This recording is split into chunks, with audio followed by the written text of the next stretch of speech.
Hi, ladies and gentlemen, Eddie Marcus here. I want to give it to you straight. You've heard it said how much we love America, how much we love democracy, and how much we are committed for its continuance. We hear that all the time.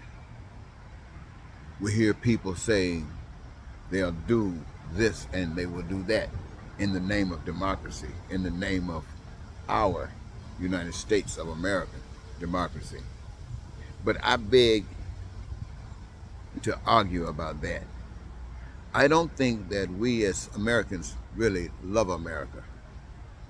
In fact, I know the evidence indicates that we do not love America. Remember when, let me use examples that we can all see, verify.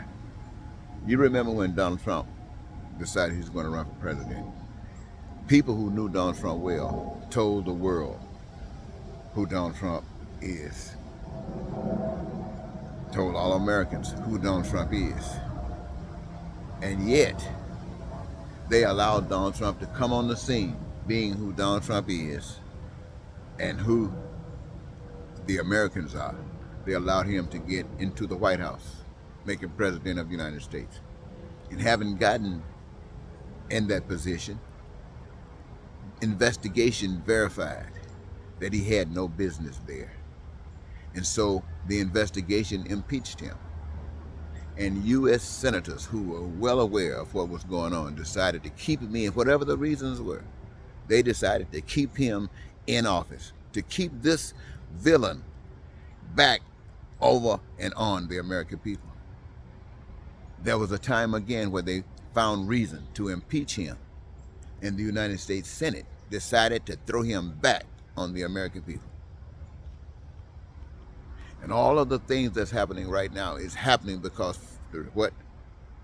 Not just Republicans, even though every Republican is guilty of throwing him back on the American people. But the Democrats are responsible too for accepting it. And those of you who are independents, you are responsible for accepting it. So people say they care about America. What about January 6th? Was that people caring about America? What about the legislations taking place in the southern states and other states that represents the desire of Republicans to be lowered? How many of them trying to take their laws and fix them to cause pain and suffering on so many people of this country, not caring how it affects them, but making and passing laws that if they violate it, then they're going to be punished? That sounds like hell to me, ladies and gentlemen. That sounds exactly like hell to me. And so when I see people talking about we love our country, we love our country. Look, you got the man who's considered one of the most evil guys that ever came upon the scene in the United States of America. And American people are financing his defensive lies. Nothing but lies, but they are paying for it. And then they're challenging everything that the Democrats are doing, trying to say that the Republicans in their lies are doing more for the man, not anything for the country, but for the man. And people are sitting around waiting to see what the outcome is going to be. You see, what is happening is this.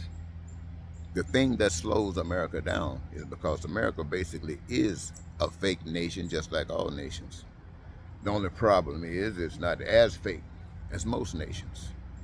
And what is happening right now is an expression of Donald Trump, who represents a certain specific group of people. You might know what that is challenging the system, and the system is standing back because the truth of the matter is it is fake. And what some of the things that he says are true. Why?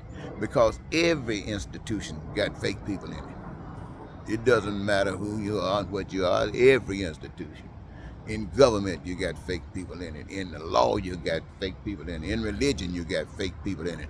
And those fake people, you see, messes it up for everybody else because everybody else goes along with it. You know, sometimes you say when the cops do something bad, especially to black people, and the other cops hang around and don't report it or put up with it, that they are guilty too? Well, see, that's the same application when we deal with the rest of life as well.